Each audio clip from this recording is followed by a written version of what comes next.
Assalamualaikum warahmatullahi wabarakatuh. Selamat pagi anak-anakku yang solih dan solehah. Bagaimana kabarnya hari ini? Alhamdulillah, luar biasa. Tetap semangat. Allahu Akbar. Iha. Masih kuat kan menjalankan puasanya? Alhamdulillah.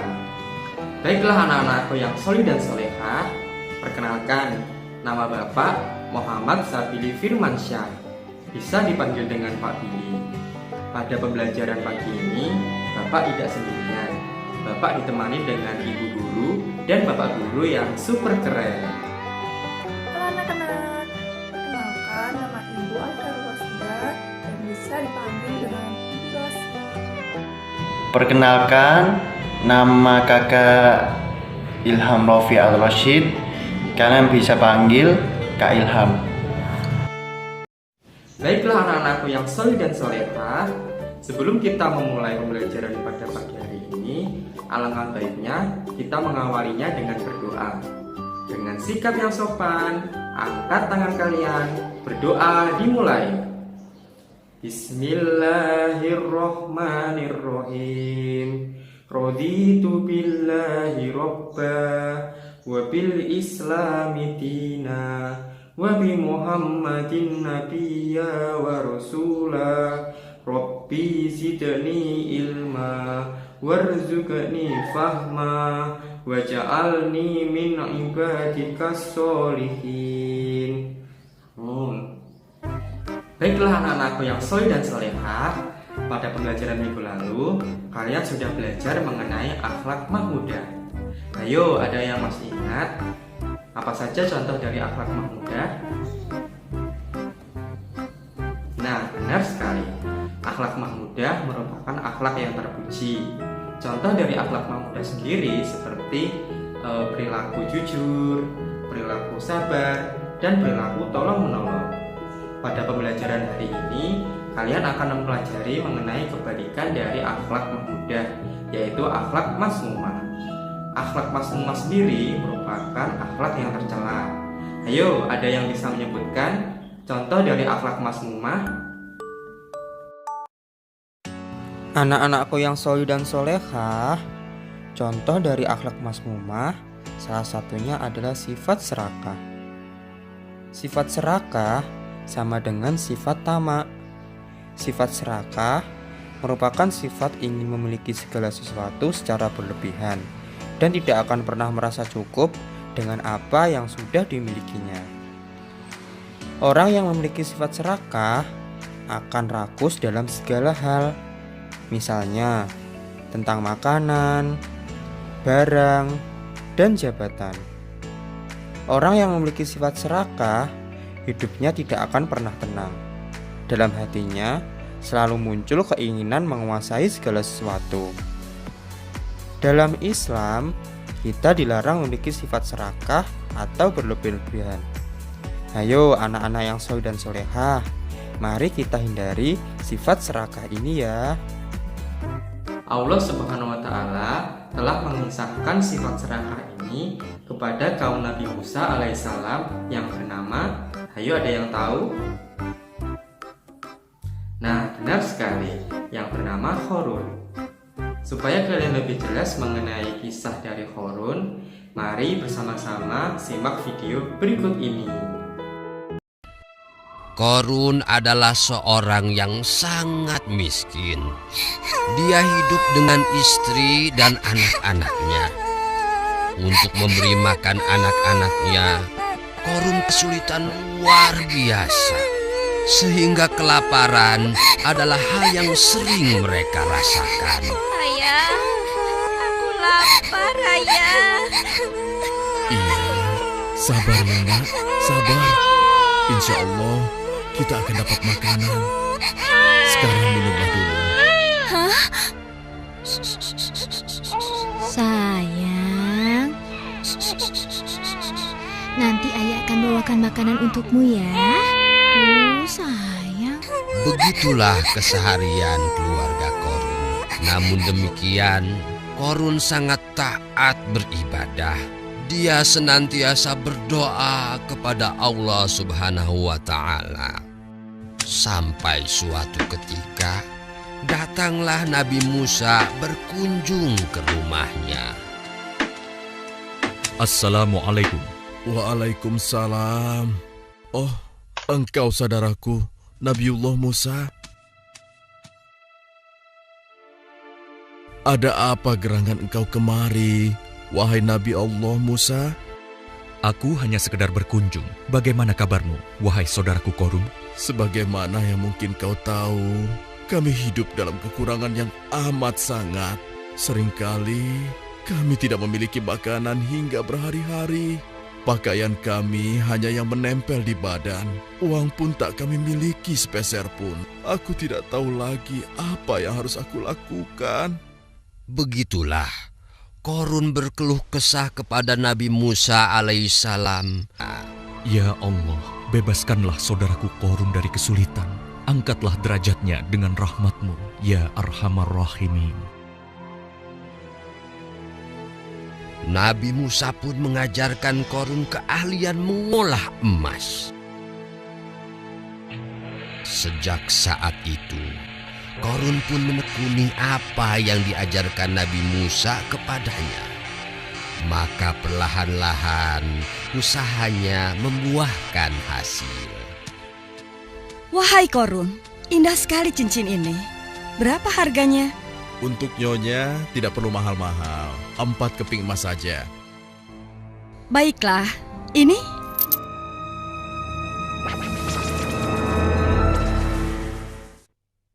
Demikianlah keberuntungan demi keberuntungan menghampiri Korun.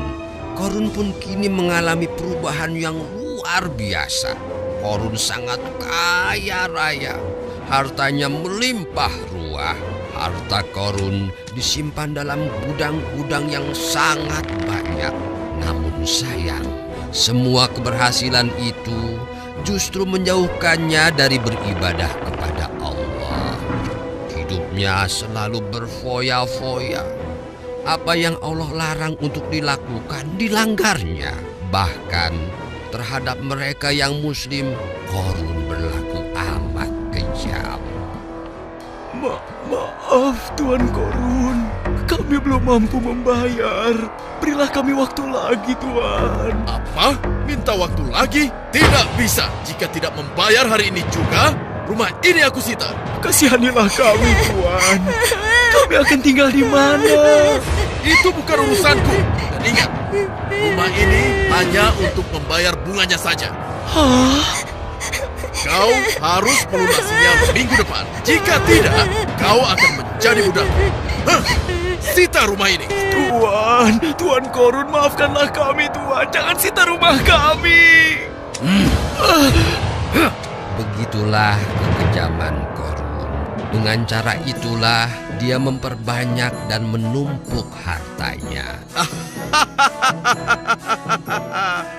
Akulah Korun, manusia terkaya di muka bumi ini. Aku bisa dapatkan semua yang kuinginkan. Buruknya akhlak Korun tidak berhenti sampai di situ saja. Hingga suatu ketika... Maaf Tuan Korun, ada tamu yang ingin bertemu dengan Tuan. Siapa dia? Berani-beraninya mengganggu istirahatku. Katakan pada mereka, aku sibuk. Tapi Tuan, mereka adalah... Assalamualaikum Korun. Hah? Waalaikumsalam. Engkau rupanya Hanan. Mendekatlah. Terima kasih Korun. Ada apa gerangan kemari? Sudah lama kita tidak berjumpa. Begini Korun, kami diutus oleh Nabiullah Musa alaihissalam untuk mendatangi mereka yang kaya seperti engkau. Ada apa? Sebagaimana engkau ketahui, Allah Subhanahu wa Ta'ala telah mewajibkan bagi mereka yang mampu agar menzakatkan sebagian hartanya untuk dibagikan kepada orang-orang yang membutuhkan. Maksudmu? Kami hendak mengambil zakat darimu. Kalian tidak tahu, kalau membantu Aku sudah sering membantu orang-orang miskin yang mengemis kepadaku. Tapi engkau membantu mereka dengan menentukan bunga yang sangat tinggi. Tapi mereka tidak keberatan. Lalu apa mau kalian? Kami ingin engkau menyisihkan sebagian hartamu sebagai zakat untuk kami bawa dan kami serahkan kepada Nabi Allah Musa alaihissalam. Aku mengumpulkan harta ini dengan susah payah karena usaha dan kehebatanku. Wahai Korun, tidaklah kau ingat bahwa engkau bisa begini karena diawali oleh doa Nabi Musa alaihissalam. Doa Musa? Jangan sembarangan kalian bicara. Wahai Korun, takutlah kepada Allah. Jangan terlalu bangga dengan apa yang kamu miliki sekarang. Dengar ya, tidak ada sekeping uang pun untuk kalian. Korun, sekali lagi aku ingatkan, takutlah kepada Allah Subhanahu wa Ta'ala. Keluarkanlah zakatmu. Kalian pikir aku takut dengan gertakan itu? Memangnya kalian pikir kalian siapa? Hah? Enak saja. Setelah kejadian itu, Korun semakin menjadi-jadi. Setiap sore, dia berkeliling ke tengah-tengah masyarakat yang mayoritas hidup dalam kesusahan. Coba lihat itu. Lihat Korun. Itu Korun mewah sekali. Pasti dia punya banyak sekali. Kau tahu? Enak sekali dia sekarang. Dia tidak disangka begitu cepatnya dia menjadi kaya. Iya benar. Hartanya pasti Andai saja kita banyak. seberuntung dia. Padahal Di tengah-tengah aktivitas Korun memamerkan kekayaannya, datanglah Nabi Musa menghampiri.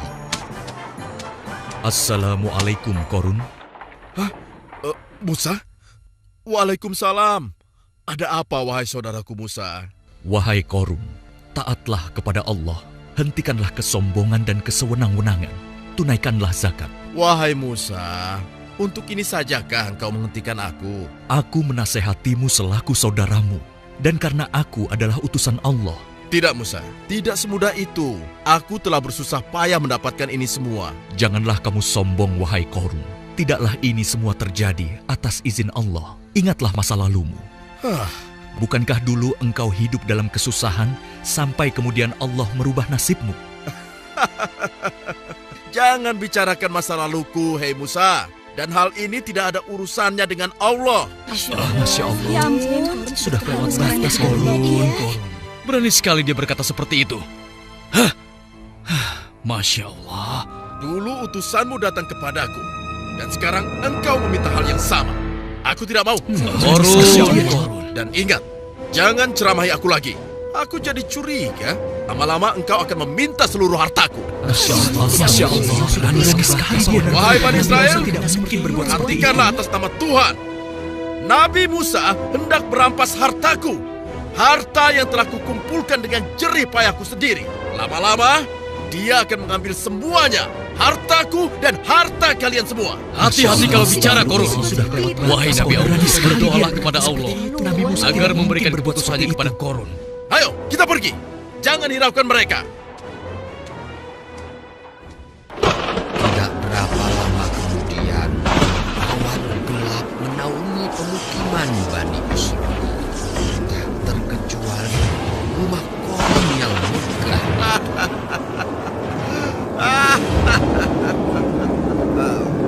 Loh, kenapa ini? Tuan, gempa Tuan. Ayo Tuan, kita segera keluar. Gempa, bagaimana dengan hartaku? Sebentar, aku lihat hartaku. Cepat pelayan, selamatkan hartaku. Tidak sempat lagi Tuan. Korun berlari untuk menyelamatkan hartanya yang juga mulai hancur ditelan gempa bumi. Hartaku, tolong hartaku. Hartaku, jangan hartaku. Hartaku, tolong. Tolong hartaku. Tolong, tolong.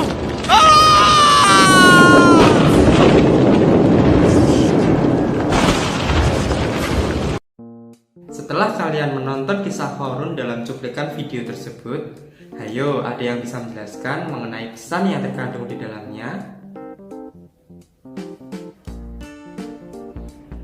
Nah, tepat sekali.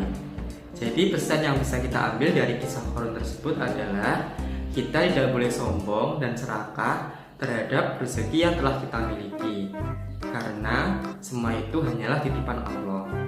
Rajin-rajinlah bersedekah dan menolong sesama, karena dengan rajin bersedekah dan menolong sesama, insya Allah akan memberikan rezeki yang lebih kepada kita. Selanjutnya, kalian akan membahas mengenai bahaya dari sifat serakah yang akan dijelaskan oleh Bu Rosi. Selanjutnya, kita akan membahas tentang bahaya dari sifat serakah. Setiap perbuatan pasti punya dampak atau akibat bagi pelakunya maupun juga untuk orang lain. Nah, artinya jika amal baik itu akan berdampak baik. Sebaliknya, jika tidak baik, maka akan berakibat tidak baik juga. Nah, apa saja bahaya dari sifat serakah itu? Yang pertama, jauh dari kasih sayang Allah Subhanahu wa Ta'ala. Yang kedua, hatinya selalu resah dan gelisah karena terlalu memikirkan harta dunia. Yang ketiga, dijauhi oleh orang lain. Yang keempat, menjadi teman setan karena sifat serakah merupakan akhlak tercela. Dan yang kelima, tidak mendapatkan ketentraman dalam hati. Yang keenam, melalaikan kewajiban kepada Allah Subhanahu wa Ta'ala.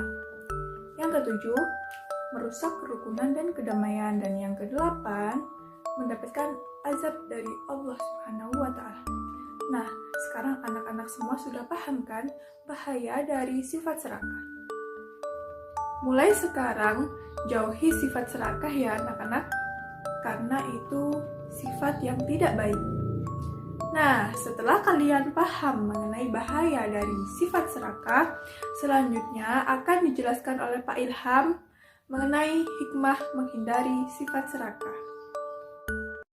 Meneruskan penjelasan dari Kak Rosi tentang hikmah menghindari sifat serakah. Itu yang pertama, yaitu selalu mensyukuri nikmat yang diberikan kepada Allah dalam kondisi apapun. Jadi dalam kondisi kita susah maupun senang, maupun kaya maupun miskin atau apapun itu, dengan menghindari sifat duniawi ini, sifat serakah ini, kita bisa selalu mensyukuri nikmat yang diberikan oleh Allah apapun itu. Lalu yang kedua, mendapat ketentraman hati. Jadi hati kita dan pikiran kita bisa menyatu untuk mendekatkan diri kepada Allah atau berkomunikasi dengan Allah Subhanahu wa Ta'ala. Lalu yang ketiga, bisa menimbulkan dari diri kita itu sifat ikhlas dan rendah hati, mensyukuri nikmat yang diberikan oleh Allah apapun itu.